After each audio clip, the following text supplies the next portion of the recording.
시청자 여러분 안녕하십니까? 황셰프의 요리 교실입니다. 새해 들어서도 부동산 난이 계속되고 있습니다.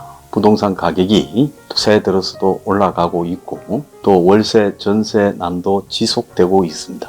자, 부동산 난이라는 것은 양면적인 측면이 있습니다. 부동산을 투기적 소유를 하는 사람은 부동산으로 인해 한 3년 전에 아파트 샀던 사람이 지금 더블로 벌고 그런 일이 지금 흔하죠. 그래서 서울 전역 그리고 수도권 전역 심지어 한국의 지방 도심에 괜찮은 아파트들은 싹쓸이해 가고 있습니다. 그래서 전 대한민국의 아파트가 투기 수단으로 지금 이용되고 있어요. 자, 그렇다면 이 막대한 투기 자금은 전부 어디서 온 것일까?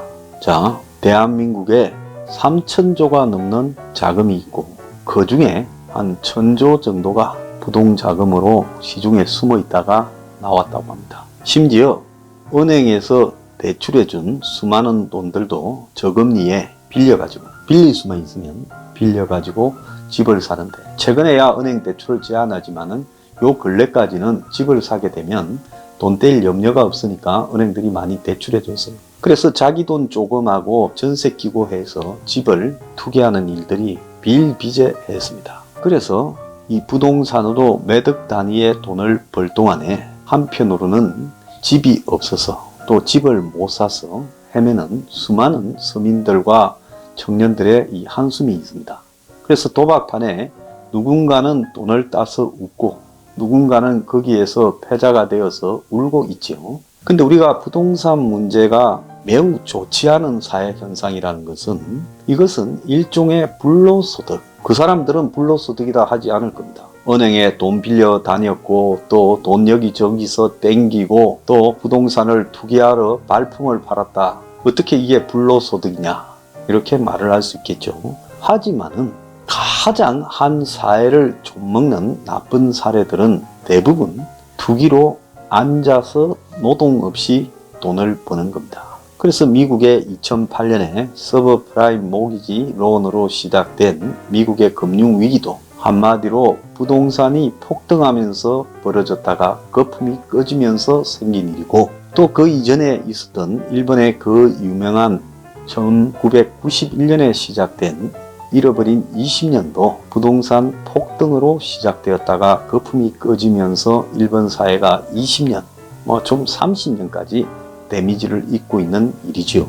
그래서 항상 고점으로 올라간 버블은 반드시 추락을 하게 되고 버블 추락은 그 사회의 경제를 파탄으로 만들어 갑니다. 세계 1위 미국과 세계 2위 일본이 다 부동산 폭등을 겪었죠. 자, 그래서 영국도 지금 서민의 삶이 도탄에 빠졌는데 그 이유 중에 하나가 세계의 각종 금융 중심이라고 런던의 시티 또 EU에 소속된 영국의 금융 공급원으로서의 위치 그러니까 아프리카, 중동, 러시아 등에서 검은 돈은 전부 영국으로 다 옵니다. 그 돈이 영국에 와서 그냥 있는 게 아니라 사모펀드 형태로 부동산을 삽니다. 그러니까 서민의 주거지가 밀려가고 쫓겨가면서 그 자리에 고급 아주 그냥 국제적인 자산을 도피시킨 사람들의 호화 주거지가 만들어집니다. 도심이에요. 그리고 쫓겨난 사람들은 변두리로 가서 정부의 그야말로 쓰레기 공공주택에 살다가 지난번에 빌딩에 불이 나서 100여 명이 넘는 많은 사람들이 죽는 일이 발생을 했지요. 공공주택에서요. 그래서 영국의 부동산 문제가 영국 사회에 얼마나 데미지가 되었는지 서민의 삶이 망가져도 어지간한 계기가 생길 때까지 망가진 서민의 삶은 목소리가 되어서 반영되지 않습니다. 자, 저는 문 정권이 들어서면서 박근혜 정권이 탄핵당하는 순간부터 문 정권이 들었을 거라는 건 다 알고 있었는데 2016년 말부터 2017년을 거치면서 부동산이 이렇게 하늘로 날았어요. 자, 부동산만 날은 게 아니라 주식도 지금 날았어요. 코스피 3,000이 넘었습니다. 오늘 문가리가 부동산은 송구스럽다고 사과하면서 주식은 또 자랑했죠. 경제 호황의 징조라고요. 무식해도 저렇게 무식할 수가 없습니다. 자, 암호화폐도 비트코인 같은 것도 이렇게 날았죠. 자, 그래서 왜 문 정권의 비트코인 같은 암호화폐, 부동산, 주식 같은 이런 투기적 상품들이 폭등을 할까요? 그건 정권의 성격에 대한 돈의 분석이 맞아떨어졌다는 겁니다. 돈을 가지고 있는 사람들은 정권의 성격을 잘 파악을 합니다. 겉으로는 문 정권이 공정하고 정의롭고 기회균등한 사회를 만들겠다 했으면 부동산 투기를 하라 해야 됩니까? 막아야 됩니까? 막아야 되죠. 주식 투기도 심해지는 것도 막아야 되고 비트코인이 심해지는 것도 막아야 됩니다. 그런 식으로 돈을 벌게 되면 그야말로 성실하게 일해서 매달 월급을 받는 사람은 주식이나 부동산으로 돈을 버는 모습을 보면서 상실감을 느끼게 되고 성실하게 노력해서 내가 잘 살기는커녕 최소한의 내 가정을 꾸리는 것조차도 불가능하다라고 느끼게 되면 누가 성실한 삶을 택하겠습니까? 그 결과 지금 어떻게 되겠습니까? 새해 4일 만에 4, 5, 6, 7 나흘 만에 4,500억이 주식 투자한다고 빠져나갔어요. 마이너스 통장이 7,400개가 더 생겼어요. 다들 돈에 한장했습니다. 젊은 사람들이요. 자, 그래서 다시 부동산으로 돌아와서 문정권의 부동산에 대한 진심은 과연 무엇이었을까? 저는 그걸 물어보고 싶습니다. 국민들한테는 부동산 투기를 때려잡겠다라고 하면서 잡을 수 없는 이 시한부적 조치들만 남발했죠. 세금 높이기, 그리고 여러 가지 거래 제한에 대한 규제, 이런 부분들을 남발했지만은 부동산은 폭등을 했습니다. 분양가 상한제도 역시 그 폭등의 원인이 됐습니다. 그래서 겉으로는 잡겠다고 하면서 25차례 이상의 대책을 남발하는 동안에 부동산 가격은 폭등이 되어 하늘을 날려다녔습니다. 비웃는 거죠. 그러면 문정권이 진짜 무능해서 못 잡았을까요? 저는 그렇지 않다고 봅니다. 한국의 흔히 기득권 상층이나 보수 언론들이나 보수 수구 세력들 또한 이 부동산 문제에 반환하는 정부가 개입하지 말고 내버려둬라. 그래서 얼마든지 비싼 개인 아파트들을 민간이 공급하게 규제하지 마라. 공급만 좋은데 많이 풀면 부동산 가격은 안정될 것처럼 아주 오래된 사기를 치고 있습니다. 이게 사기인 거는 아주 좋은 지역의 용적률을 완화하고 그 공급을 많이 하고 공급하는 데 장애가 되는 규제를 완화해 준다면, 그러면 공급이 많이 되면 정상적인 물건이라면 물건이 수요와 공급이 만나는 데서 가격이 형성됩니다. 그러면 공급을 많이 하면 어떻게 됩니까? 공급 곡선이 앞으로 나가게 돼가지고 가격이 떨어지죠.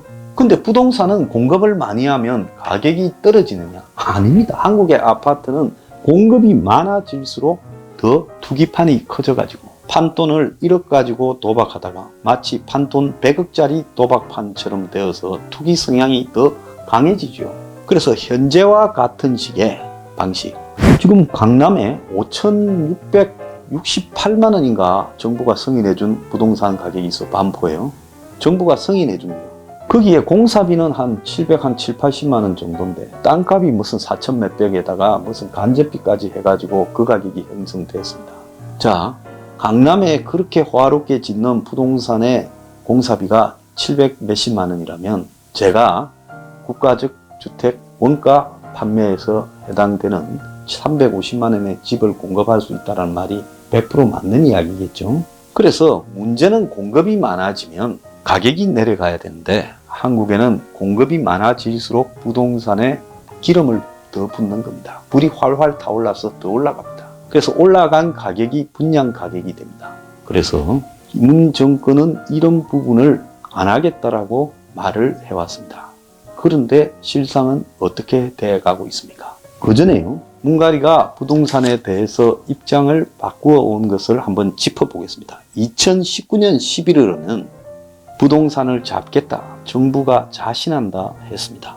2020년 1월 초에는 부동산 안정 의지가 확고하다, 투기와의 전쟁에서 이기겠다. 그리고 그 직후에는 지금 부동산 시장은 상당히 안정되어 가고 있다, 이런 황당한 헛소리를 했습니다. 2020년 1월 말입니다. 2021년 1월에는 주거 문제에 낙심이 큰 국민들에게 송구스럽게 생각한다고 사과를 했습니다. 그러면서 공급을 확대하겠다, 다양한 주택 공급 방안을 마련하겠다라고 했습니다. 자, 문가리는 지난 12월 달에 김현미 국토부 장관을 바꿨어요. 그리고는 그 자리에 그 문제 많은 문재아 변창흠이를 앉혔습니다. 그래서 변창흠이가 살아온 건 지저분하지만은 부동산 문제에는 철학이 확고해서 문이 그동안에 해왔던 과세를 하고 감독 기구를 많이 설정하고 토지거래 제한구역을 늘리고 이러면서 규제 중심으로 일괄해왔다. 이런 부분들을 취할 거라고 생각했습니다. 그런데 말입니다. 이게 전혀 뜻밖의 결론으로 가고 있습니다. 자, 오늘 홍남기 기재부 장관 부총리는 양도세를 30% 완화하겠다. 즉 부동산을 팔았을 때 내가 샀던 가격과 이 팔았던 가격 차이에서 양도세를 매기지 않습니까? 그걸 대폭 내리겠다라는 걸 말을 했습니다. 자, 그리고 변창흠이는 규제 세금에서 벗어나가지고 분양가 관리를 재검토하겠다. 이제 통제 안 하겠다. 분양가 상한제에 대해서 얼마에 팔든 관여하지 않겠다라고 이런 입장을 보였고, 역세권이나 중공업지에 토지를 많이 공급하고 부동산에 대한 규제를 완화해서 용적률도 높여주겠다. 자, 이러면 이걸 주장해온 사람은 누굽니까? 보수 언론들. 부동산 광고 내에서 떼돈을 벌고 이 재벌들 건설회사와 서로 짝짝꿍이 맞아서 바람잡이를 하던 보수 언론이나 대한민국의 상류층인 척 하면서 부동산 투기로 돈을 다 버는 계층, 그 사람들의 주장을 지금까지 그렇게 멸시해놓고 이제 그 사람 주장대로 따르겠다고 항복을 했습니다. 자, 그렇게 된다면 지금까지 문 정권이 25번, 6번을 부동산 잡는다고 내놨던 모든 정책은 다 쇼입니까? 결국은 부동산 투기꾼들의 입장을 존중하는 쪽으로 가겠다. 방향을 터냈어요. 왜 그랬을까요? 자, 문 정권이 부동산을 두들겨 잡는 것도 실패했고, 잡으려다가 경기가 꺼지면 4월 재보선, 서울시장, 부산시장 선거도 지고 대선까지도 진다고 보고 우리 사회의 광범위한 투기 세력의 입장에 발을 맞추어서 건설 경기를 일으켜가지고 꺼져가는 경제 위기를 수습하겠다고 이야기하는 겁니다. 자, 그러면 부동산 가격이 이렇게 올랐는데 또 더 민간 공급을 확대하겠다. 이제 정부의 역할이나 규제는 거의 포기했습니다. 어떻게 되겠습니까? 부동산 대출이 더 늘어나겠죠. 지금 대출 규제도 풀어야 될 거 아닙니까? 규제를 완화하니까. 그래서 결국은 정권이 부동산을 투기꾼 뜻대로 가겠다라고 선언한 겁니다. 이 정권의 관료의 51%가 부동산으로 떼돈 벌었다고 나옵니다. 자, 나머지 사람들 중에도 상당수도 잡히지 않아서 그렇지 대부분 부동산으로 떼돈을 벌었을 겁니다. 그래서 고위 관료, 대한민국의 언론사에 있는 고위 간부들, 또 한국의 상류층이라고 하면서 돈 좀 있다고 설치는 사람들, 기업하는 사람들 전부 부동산으로 떼돈을 벌었을 거라고 봅니다. 그래서 지금 나오는 이야기는 역세권의 용적률을 완화해준다. 이게 얼마나 큰 이익을 부동산 개발업자들한테 주는 겁니까? 400에서 800으로 해주면 2배의 이득을 보는 거지 않습니까? 그리고 민간 주체가 되고 공공 디벨로퍼가 협력해서 땅을 역세권이나 중공업지에 택지가 별로 없는데 택지를 정부가 만들어서 민간에 넘겨주겠다. 이 이야기 아니겠습니까? 그러면서 공급자 측에 있는 무슨 건설협회부터 해서 부동산 개발 분양하는 이런 사람들, 그리고 재벌 건설사들과 최근에 간담회를 통해서 어떻게 해주면 도움이 되겠냐고 회의까지 하고 있습니다. 자, 결국은 이 정권이 부동산을 엉뚱한 방향으로 정책을 세워서 사상 초유의 역사상 유례없는 부동산 폭등을 시켰습니다. 60%가량 폭등시켰죠. 이래놓고 또 여기에 이제사 항복하는 척 하면서 부동산 투기 세력의 입장을 따르겠다고 말을 합니다. 그러면 몰라서 헛자를 한 것이 아니라 처음부터 이 정권은 부동산 투기를 올리려고 엉뚱하게 자꾸 부동산에 규제를 하는 척 하면서 사실상 올라가도록 해놓고 막판에는 아예 그냥 부동산 투기 세력들한테 너들 소원 다 들어줄게 간 거 아니냐. 그래서 처음부터 짜고 치는 고스톱을 했다. 자, 문 정권의 부동산에 대한 속셈은 과연 처음에 두들겨 잡는 것이냐? 아니다. 결국은 부동산을 띄우기 위해서 배드캅, 국캅 척 하다가 이제는 국캅이 나서서 투기꾼들과 악수하고 웃는 모습을 하고 있다는 거예요. 오늘의 디저트, 문 정권의 본질이 부동산 투기 세력이었다.